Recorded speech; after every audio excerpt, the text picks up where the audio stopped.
Hi guys, welcome back to the Underworld Games YouTube channel. We're just recording another Underworld Games Locals game. We have D on the bottom playing Raging Bolt, I believe, and at the top we have Dilip playing Charizard EX. So it does look like D started with the Cornerstone Mask EX. Which is immune to all Pokemon with abilities, doesn't take any damage, so you'd need to play the Cancer Clone to be able to get through that as an attack, which is great as an attacker in this matchup, but I think it's a bit of an unfortunate start as you do have to get out of it. But it does look like they have a switch card, but again, no energy, so both sides look like they're both playing from behind there. Looks like Dylan didn't get the hottest start, but it also looks like D didn't really get much of a hot start with Raging Bolt either. It does look like a stronger turn too. Looks like they've got the Pidgeot to be able to the candy straight into the Pidgeot there to be able to get whatever they want from the deck with that amazing quick search ability. I think Dylan was debating there, do play the Iono.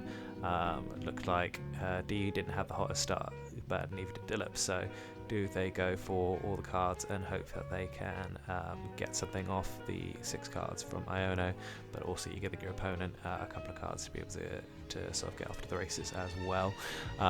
So it doesn't look like they got really much off that Iono there, not much in terms of setup, so I think you're just going to have to quick search for a Buddy Poff in there, and then maybe go into Double Zard and promote one, or maybe go for a Zard and maybe something like a Cleffer to be able to draw up for a bit of a stronger turn too, but this does open you up to if your opponent is able to retreat this Ogerpon and swing in with something like either a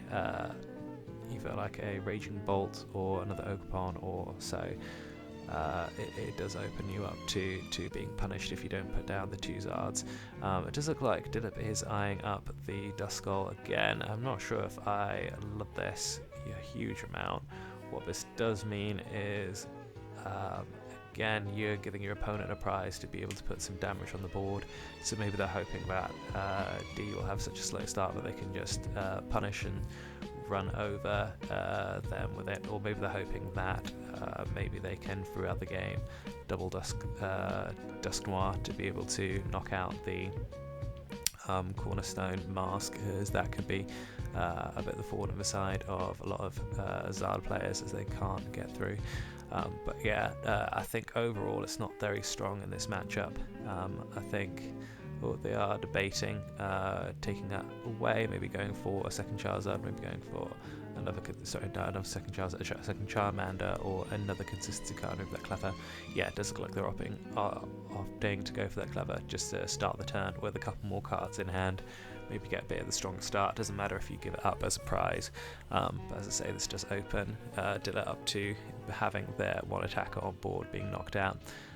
It's usually not too bad, as you can often get a Radiant Charizard up and going, but that might be a bit hard. This is the I think this is inspired by a lot of the lists from the World Championship, so it is playing the Fawn, so you can get I think that's D just flashing that they also play the Jamming Tower, so now that's going to be locked up in D's hand. So yeah, they just Dilip's just ending the turn with a Grasp and Draw, drawing back up to 7. Really powerful attack, seen as a bit of a liability in a lot of lists, as it looks like they've got the Prime Catcher of the Trekking Shoes off there. That's pretty exciting. Don't think they want to get rid of that, as they are a bit limited on Gust. And they do have the Earth Vessel, get rid of that Jamming Tower. Nice that you don't have to play that down because it's already your opponent's already played one for you. So it looks like they're having a quick prize check, making sure they haven't prized anything too difficult, too important. Looks like a very teched out list, but indeed looks like there was a Fluttermane there as well for that Iron Fawns matchup. So they've got quite a few things, the Cornerstone Mask and the Fluttermane. But what D has done, I don't know if I liked that sort of proactively benching the third Ogerpon. I think again you probably want to, because what this allows Dylan now to do is, if they can't get through that Cornerstone Mask, they can just boss around it. They can just, because Zard lists usually play, at least 2 boss and a counter catcher, or sort of vice versa. So, and I think Dilip also plays the counter catcher, so this does allow Dilip to knock out 3 Ogerpon to be able to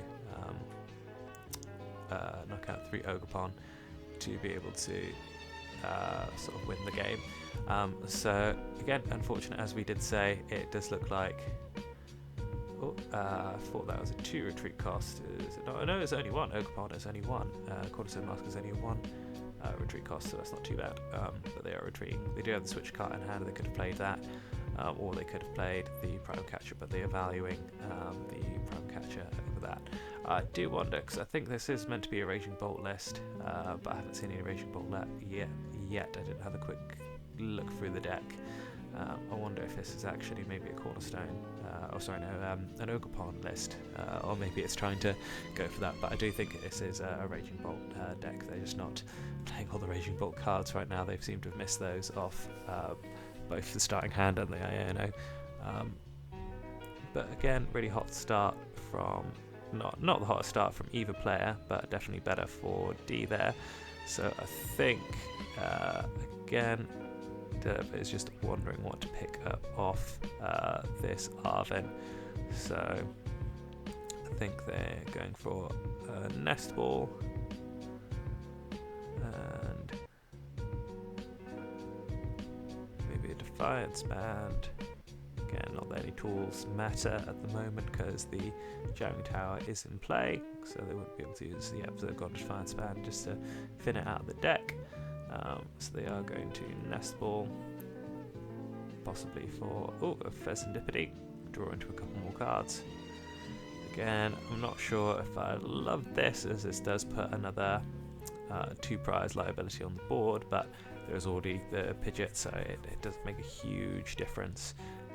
As once Charizard gets up and running, they've got enough 2 prize liabilities that it doesn't really matter what happens there, but it is a bit of an easier target than something like that huge massive tanky Charizard EX or Pidgeot, which are a bit harder to hit into right now. But again, it does look like they have opted to go for that, and they've drawn 3 cards. They're now quick searching, so excellent sequencing there.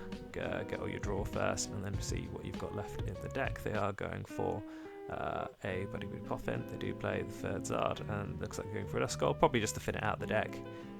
Probably don't intend to use it to give off that prize, because again, I think that would put D too far ahead for you to recover if you did give them that prize. But they are mentioning it, and they are attaching the energy. Maybe a Ember for 80 will be relevant, or an Ember for 40 on the Cornerstone will be relevant at some point, if they do opt to do that. Otherwise, it's just thinning it out the deck. If D does opt to play something like an Iono. I've played a Nest Ball. D's played Nest Ball. They are thinking about what to get. It looks like they're eyeing up the Greninja. Maybe use that for a couple extra draws, or maybe just grab a Fluttermane. They're looking at Fluttermane as well. They don't think they would be able to power that up in one turn. I don't believe they play Energy Switch. There's also the Iron Moth. What is the ancient counterpart of Iron Moth? What is it? Hopefully, if that does come into play, we'll be able to see it. But that's another 1 prize that they could maybe put into the active to be able to throw off the prize trade, knock out this Cleffa, and be able to knock out this Cleffa. Ask your opponent to have a counter have Gust and a knockout, or else just fall sort of 2 behind and immediately be responded by a Ogerpon. But yeah, it does look like they've opted to go for that, and it looks like they're going for Iono. Again, doesn't look like a amazing hand. Well, they've got a choice of a lovely full art Iono or a regular Iono. So stamped Iono. Stamped ones you get, doesn't look like a stamped But yeah, it does look like they're debating whether it's worth playing or if it's just swing with this Ogerpon, but they are going to play it just to be able to draw through. I see it's one from the trainer toolkit, not the toolkit, the INO special pack, one of the ones with the stars. Very neat. Comes with a very funky hollow foil pattern. Okay, so they've got 5 cards. They have got, I wish I could remember the name, probably flash it up at some point, the name of that card, but they are going for another nest ball, possibly for that Greninja now, just to be able to draw.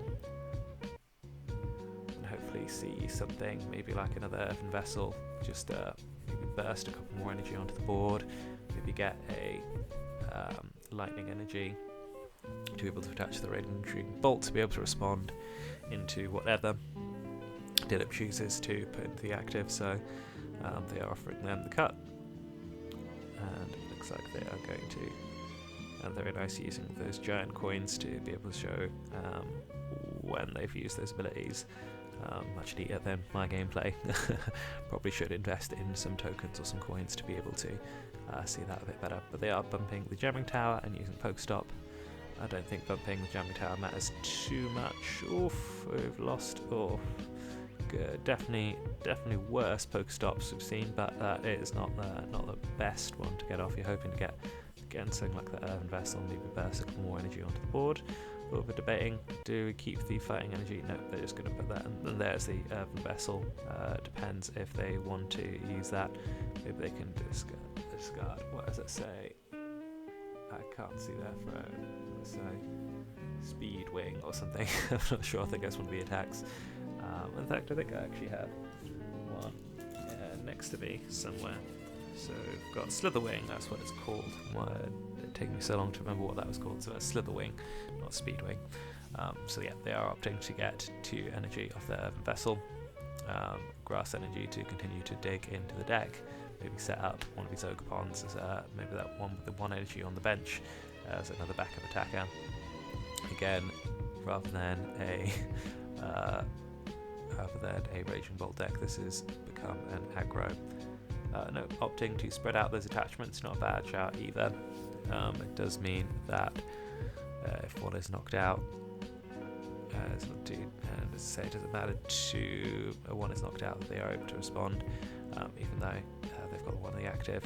What this does mean is that they just need an energy retrieval.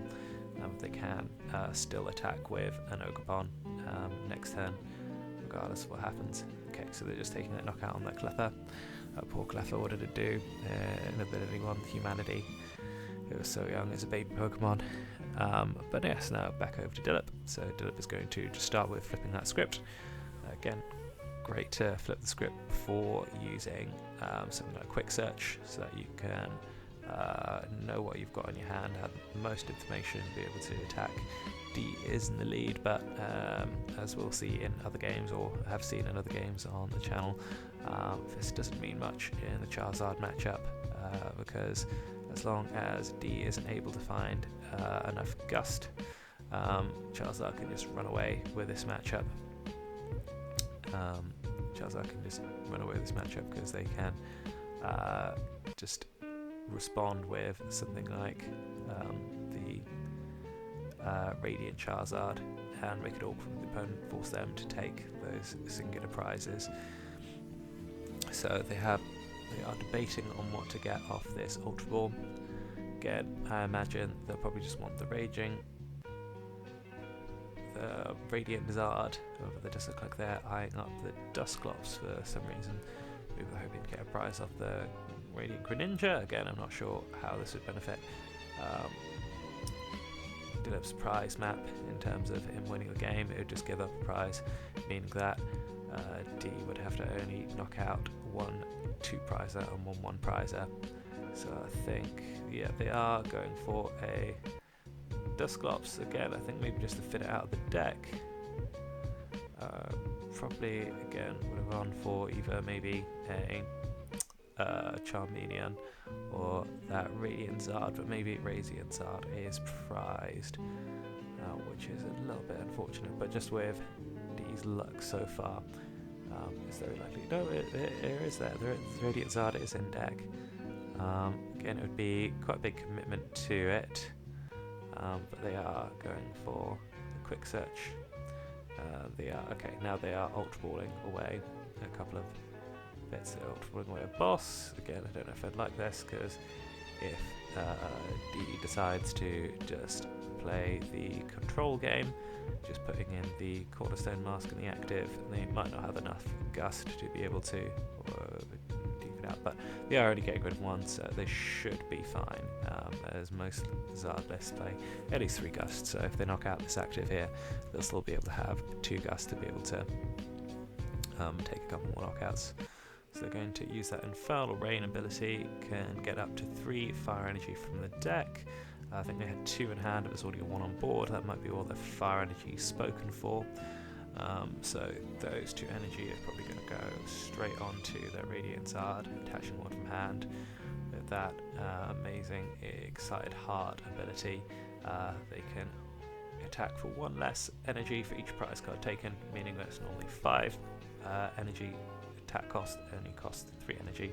I mean, they can respond on that Ogerpon, taking 2 prizes, equalising the prize map. D having a lot of 2 prize liabilities on board, not many 1 prize attackers that can knock out a Radiant Zard.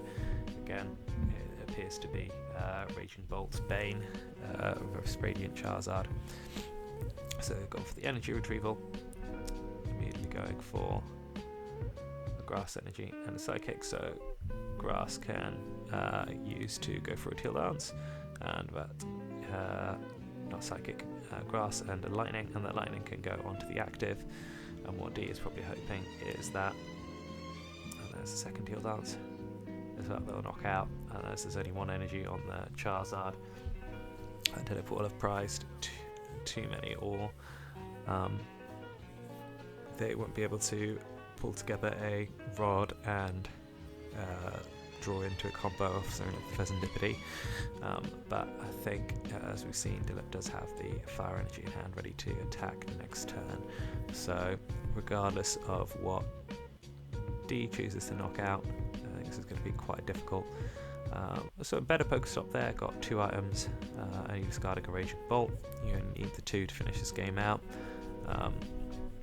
Another energy retrieval, 2 energy going straight into the hand. Again, there's just the Radiant Greninja to... Okay, so maybe what D could do is D could opt to, again, knock out that Charizard this turn, or knock out that Pheasantipity or something this turn, and again hope that they can get enough gust at the end of the game to win the game. So they're going to retreat into whatever and then just use a switch card to go back into the Raging Bolt. So they do have to discard a whopping 5 energy off this. Yes, I don't think they've played a single Sada this game. D, I don't think D's played a single Sada, so unfortunately for them, they haven't been able to build up much more energy.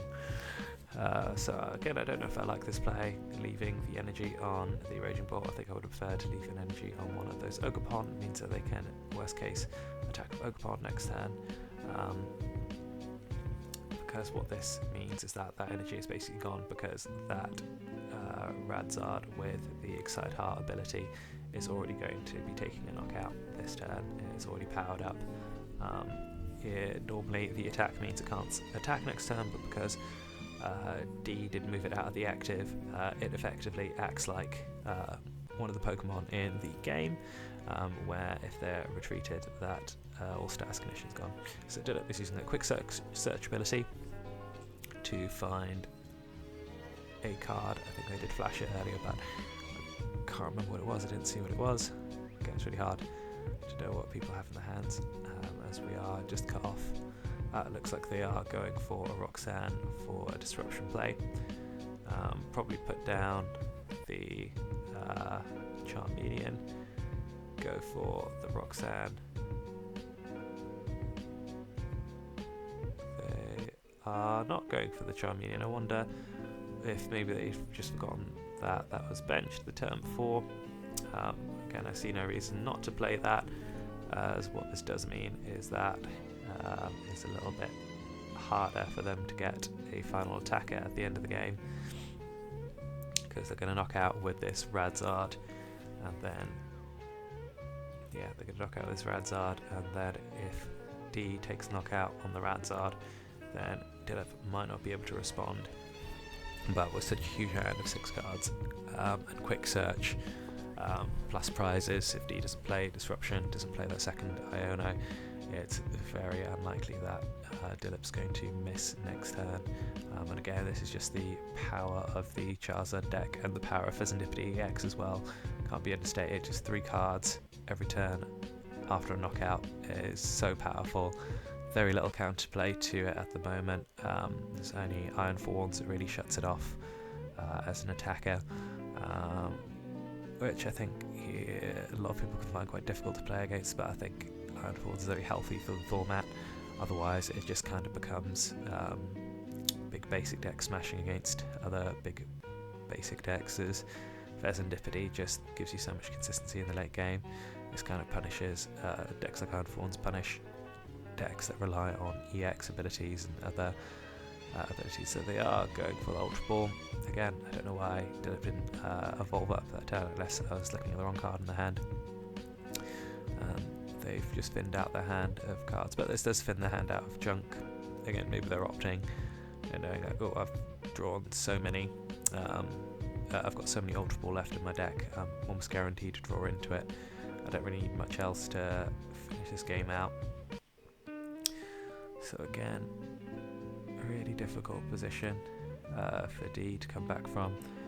Yeah, I like the proactiveness, but part of me wonders if she had just left the Cornerstone Mask in the active and just charged it up, if maybe she would just be in a better position now. It might be a slow, less interesting game, but I haven't seen a single cancelling Cologne in Dilip's deck, so this might have meant. But there we are, looks like the first Sada of the game. I think this is the one time you might want an Iono a bit more, but they did promote the Raging Bolt.